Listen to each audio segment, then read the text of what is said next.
والتين والزيتون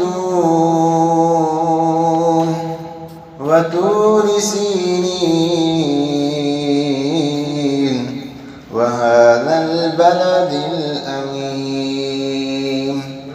لقد خلقنا الإنسان في أحسن تقويم ثم رددناه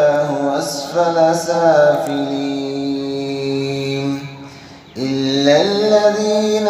آمنوا وعملوا الصالحات فلهم أجر غير ممنون فما يكذبك بعد بالدين